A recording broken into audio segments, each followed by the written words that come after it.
Hey guys, so it's a slow Saturday morning today and I have an interesting topic, one that might help you.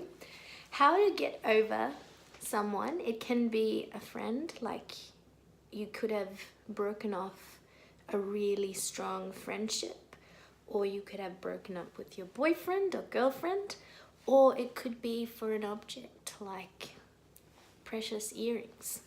Yeah. So because I'm a nerd, I'm going to go over some psychology today. And this is by Freud, who's an awesome psychologist. And he came up with defense mechanisms.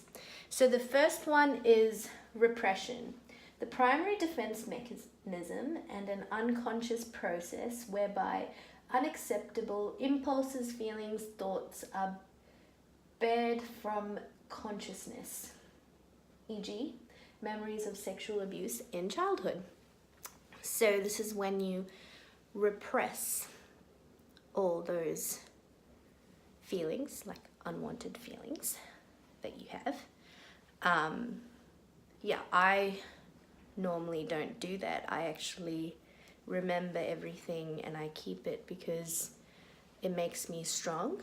So I don't repress my memories. Like even the bad ones, I keep them in and I retaliate by being stronger.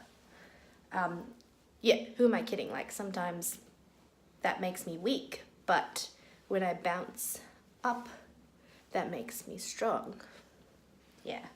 So the next one is regression. So this is the avoidance of present difficulties by a reversion to an earliest, less mature way of dealing with the situation. So this is sort of childish behavior. So, e.g., a toilet-trained child who becomes incontinent following the birth of a sibling. So, this is like sort of getting your revenge, but it's very childish. I would not recommend that way. So you sort of like act up just to gain attention.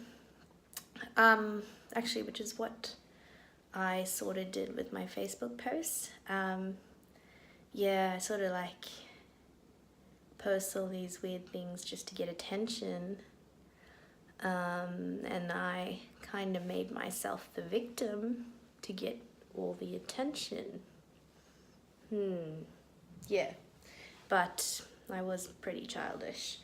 So, denial, the blocking of painful information from consciousness, e.g., not accepting that a loss has occurred. Yeah, so people do this all the time. It's very common.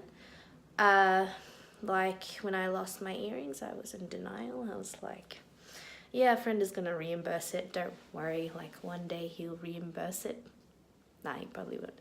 But, so denial, just not accepting.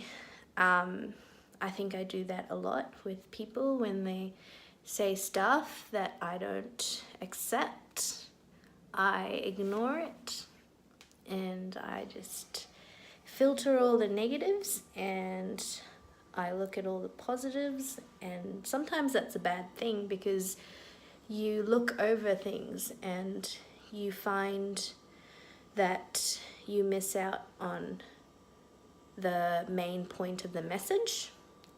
So someone could ask for something and you don't agree with them, and then your response does not fit, it just leads to misunderstanding. Projection. So the denial of one's own unconscious impulses by attributing them to another person. E.g.,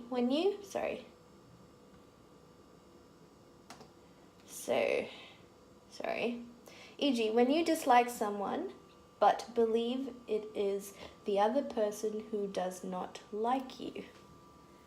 I don't get that. When you dislike someone but believe it is the other person who does not like you. Okay. So basically, you put all your energy to that other person who didn't even do anything, because maybe you're in denial that the person you're really mad at is not worth it, or maybe that person is stronger than you and you want to put all that energy of hate on someone else. Yeah. So sublimation, an unconscious process whereby libido is transformed into a more socially acceptable outlet. So creativity, art, or sport. Like, this is what I do to get over people. I mean, I've never been in a serious relationship, but I've had like a lot of obsessive crushes. I call it OCD, but obsessive crushing disorder.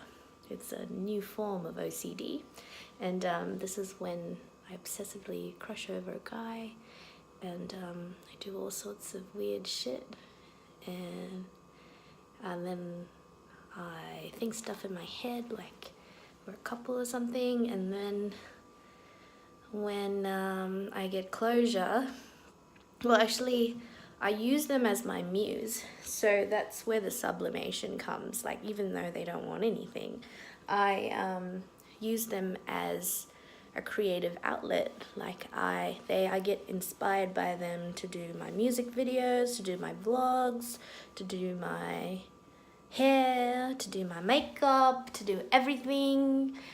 Even like the shoes I wear, everything is inspired by that person.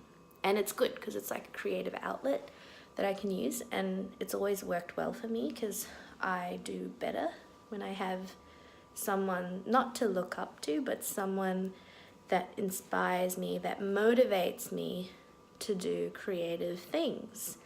Yeah, like I wrote the song and I'm going to come up with a tune and stuff, and I'm going to perform it on the 8th of September, and I would never have done that without a muse. Yeah, so that's one crazy thing about me. Displacement, so the transferring of emotion from the source to a substitute, e.g. a person who is unassertive in an interaction with a supervisor at work and kicks the cat on arriving home. Yeah, I guess I've done that. I just don't remember any scenarios. But I think it's a normal reaction, like when you're angry at your parents or your friends, you just come home and punch a wall. That's what you do. Yeah, that's normal. What's the other one? Rationalization. So a rational excuse is used to explain behavior that may be motivated by an irrational force, e.g., cheating when completing a tax return with the excuse that everyone does it. So a lot of adults do this. We rationalize things that we do, like, could be anything, like stealing. We rationalize it by like saying,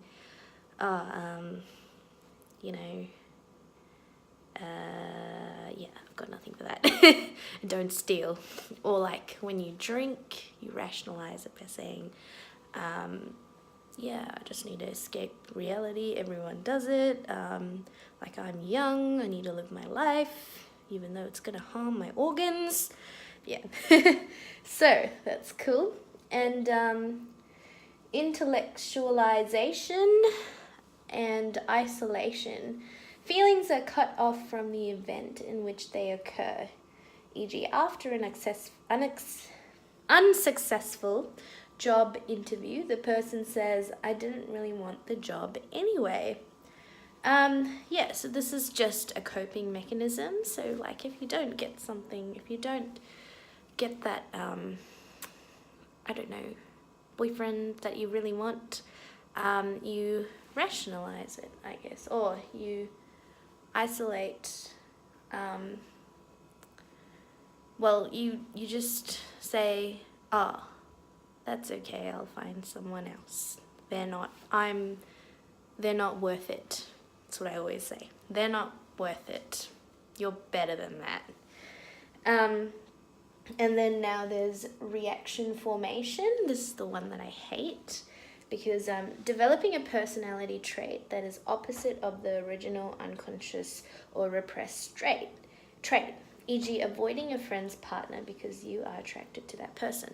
So see, I disagree with that one. I would never use reaction formation because like even if it's wrong, or like if I like someone or love someone, I'm not going to avoid them, because that would be like ruining what you have with them already, which is worth fighting for. I mean, just don't ruin it. Like, just keep everything in your head and don't say what you feel, but just be friends. You know, it's very simple. Just keep the life, you know, like obviously there has to be a mutual understanding, but just don't give up, you know, just be their friend, don't avoid them, that never helps. Don't get over them. What I would recommend is sublimation, so that's taking on hobbies, music, dance, art, whatever, and maybe intellectualization also works, so just saying that you're better than them. No, don't say that, but like just, you know, coming up with solutions in your head that's gonna help you get over that person. Yeah, so that is it for today. I hope you found that very helpful, and yeah, I'll see you tomorrow for my next vlog. Thank ya.